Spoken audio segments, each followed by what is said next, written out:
Hello everyone, welcome again to the channel. Today I want to discuss with you this recent news about the war in Ukraine, and I have two news that I want to discuss with you. One of them is this one that says Britain seeks US approval to send Ukraine MLRS rockets. So if you don't know what is an MLRS, is a multiple launch rocket system, and these systems are well known. Ukraine had several of them, and they were destroyed, especially at the start of the war, so they don't have as many. So the UK is planning to send some of these to Ukraine, and the one that they want to send has a range of about 50 miles. So 50 miles will be roughly 80 kilometers. And they are making this somehow not very useful comment that says it means it could be used to target Russian territory, and they are just doing this useless comment, in my opinion, because it's all about political statements rather than actual reality.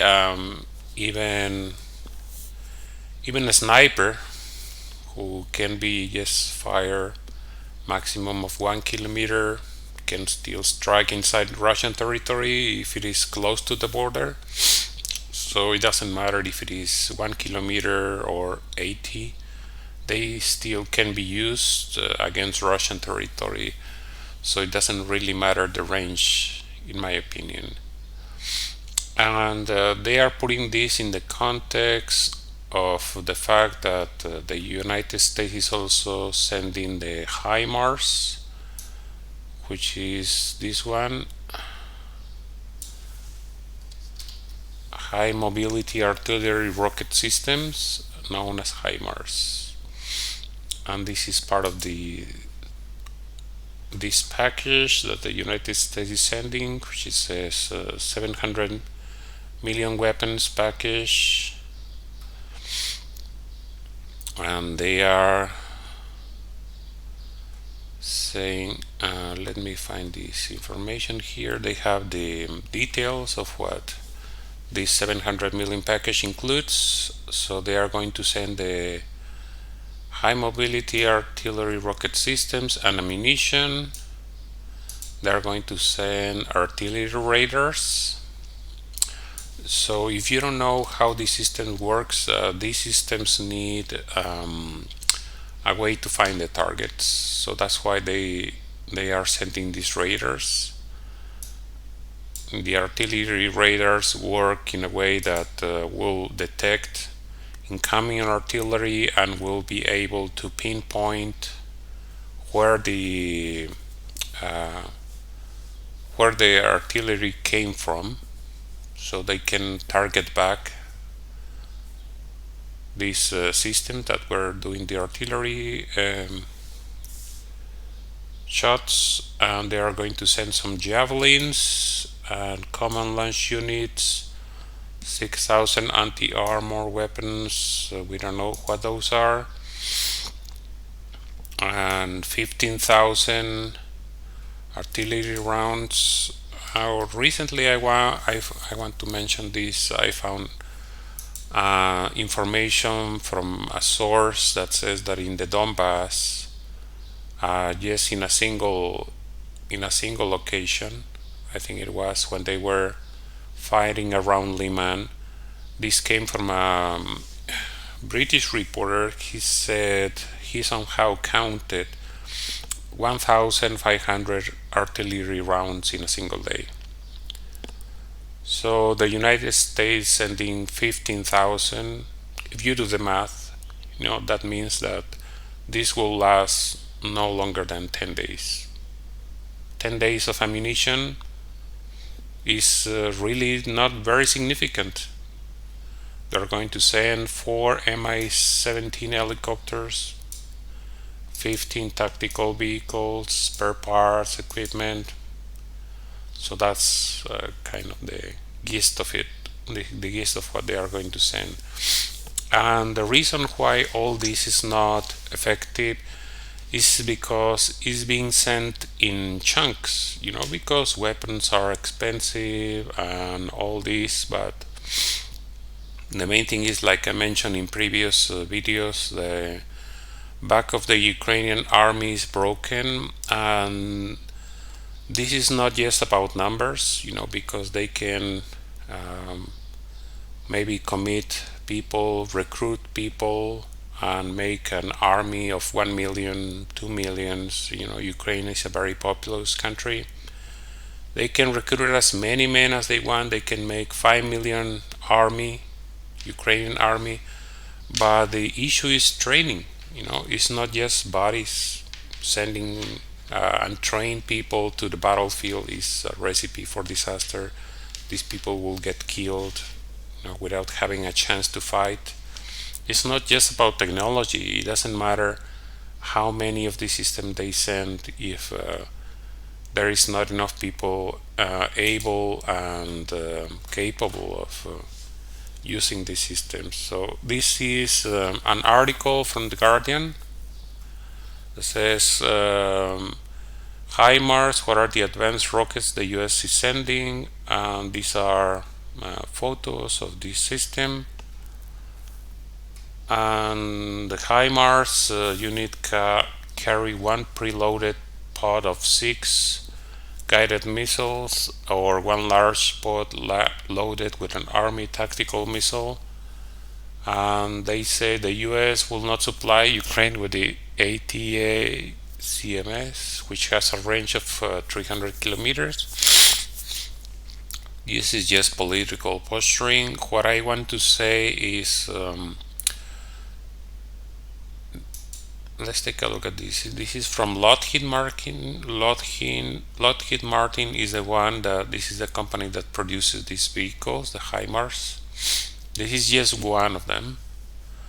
As you can see, they have here six spaces for rockets, and they can put inside any rocket they want. So the system itself is kind of neutral, and depending on the munition, as they call it, is depending on the range. And they can change this to make it, instead of 6, make it 1 rocket that can reach up to 300 kilometers. Here they are saying more things. For example, they say they have a range of up to 300, but they say that in the future some munitions in development will offer a range of beyond 499 kilometers. So this is HIMARS and how they are going to do that. This is some kind of a snapshot of the operation of the system. Let's take a look at more of the information that they provide here. So this is some kind of comparison of how a howitzer can fire up to 25 miles, and the HIMARS can fire up to 80 kilometers. And they are trying to make here some information about some of the characteristics of this system. They say they have GPS guided systems, GPS guided missiles, the HIMARS shoots, and they have a range of about double that of the howitzers. And they say at roughly 80 kilometers, it generally puts HIMARS out of range of Russia's own artillery, while placing the Russian batteries at risk. So let's take a look at here. This is more about political information. They say the Ukrainians have given assurances they will not use the system against Russian territory. So there is no guarantee of that. But what I wanted to bring your attention to is the fact that these systems need a crew. So this crew needs training. So let's go here. This is from the US Army, and they are talking about the multiple launch rocket system, either MLRS or HIMARS, and they are saying that they need 10 weeks of basic training, and 4 weeks of advanced individual training. So that makes it 14 weeks of training to operate effectively this, and that is a lot.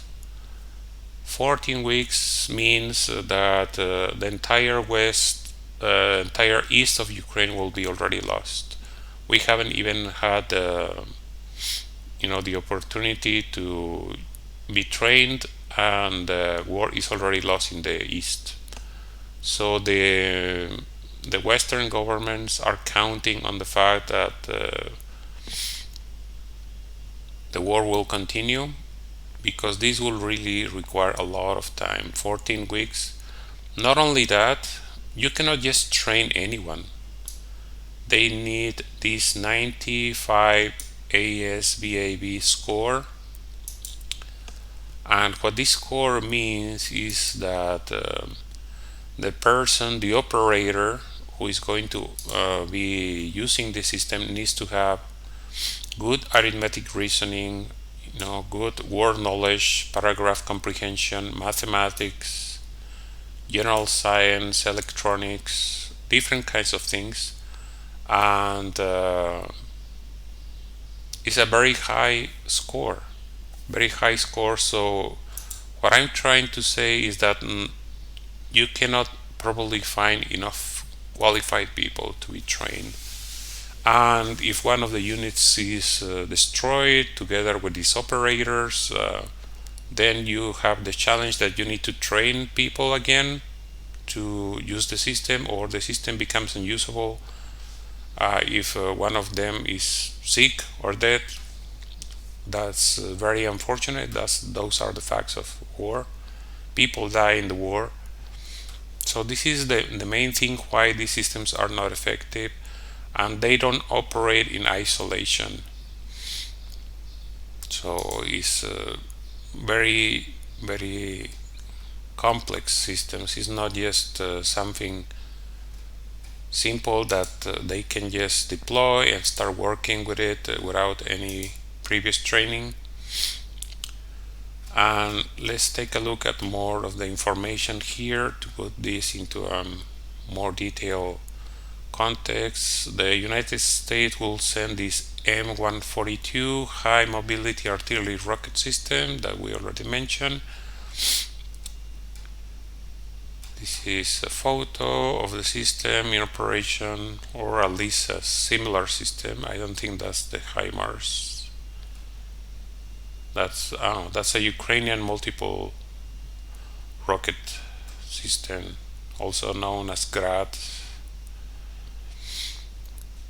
And this is also another political statement. He says that Biden says that the weapons are meant to help Ukraine fight on the battlefield and be in the strongest possible position at the negotiating table.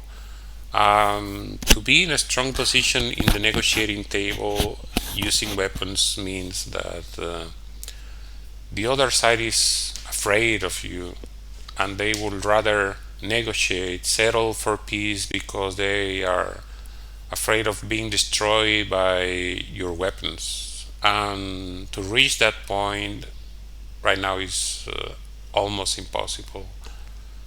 So what I wanted to bring your attention again here is this part that says each unit can carry 6 GPS guided rockets. The fact that they are GPS guided is relevant because there is proof that Russia is jamming GPS satellite signals in Ukraine. So what they mean is that Ukraine may not be able to use GPS, and this is a Ukraine. This comes from a Space Force official. It says Ukraine may not be able to use the GPS because there are jammers around that prevent from receiving any usable signal. This comes from General David Thompson, the Space Force Vice Chief of Space Operation, and this is from April 11.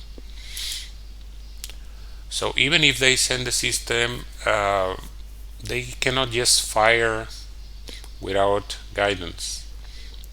That means they need to be able to acquire a target, know where the target is, pinpoint exactly, and then fire away. Otherwise, all this precision is just non-existent. They say that they don't know how many of the systems the US will send to Ukraine. Usually these systems operate in batteries or battalion groups, so it's not just one of them, and they have with additional vehicles that they will carry the rockets. They are not just these vehicles alone. So it's usually a large footprint, which this means is that it's easier to pinpoint where they are, and they cannot just hide in the forest. They need open air to be able to fully and effectively operate. So this, if you have a battery of let's say three of these systems, that means you will need at least 3 trucks for this to carry the rockets, and it will be already 6 vehicles plus some vehicles for the operators. So this is a large footprint of vehicles that will be easily pinpointed. Let's take a look at more of the information here. This comes from Samuel Cranny Evans, research analyst of the Royal United Services Institute. And let's pay attention to this part. That's why I wanted to highlight it. It says the effectiveness of the new systems will ultimately depend on the Ukrainian ability to conduct reconnaissance and intelligence gathering functions into Russia's operational depth and coordinate with the new artillery assets as they enter service. So this is the most important part. These systems are useless if you cannot pinpoint where is your target. And how will they acquire a target? Well, there are different ways. They can use drones, and drones have been proven to be shot down in high numbers in the war front, because Russia has air superiority at the moment, and they also have very effective air defense systems. So they will find any drone and they will shut it down immediately. Ukraine doesn't have radar airplanes. Ukraine might have some fighter jets, but they have been quickly shut down, as there were some recent news about Ukrainian fighter jet just shot down near Kherson recently, and they don't have as many, and these are very hard to replace. Pilots are hard to train. They take a long time to train pilots. So how are they going to get the targets? And like I said, this will take a long time to train these crews, so I don't know how effective these things are. Of course, the military industrial complex is going to get their wish, which they are going to get 700 million worth of equipment sold to the United States Army, and they are going to try and send this equipment to Ukraine. There's ample evidence that a lot of these military deliveries are being destroyed on the ground before they are being ever used. So there's a lot of that. They still try, they don't stop trying, and that's why it is called an escalation, because they have an intent. The intent is to prolong the war, and they don't care if Ukraine will be able to actually use these military assets effectively. And like I said at the start of the video, the main thing is that Ukrainian army doesn't have enough capable men to operate. And what I mean by capable is people with proper training and with experience. As days go by, more and more soldiers are dying in the front, and these are people that had the most experience, the most training. So it doesn't matter how many soldiers Ukraine recruits now, because they will be all untrained soldiers, so they will not be effective in the battlefield. And this is very sad, because it's just canon fodder. People will die, without any real impact on the result, on the direction the war is currently taking. So that's all. This is my opinion. Is based on information I have been able to research from public sources. So let me know what you think. And as always, I ask you to please like the video, share it in social media, subscribe to the channel, and I hope to see you again very soon. Thank you for watching.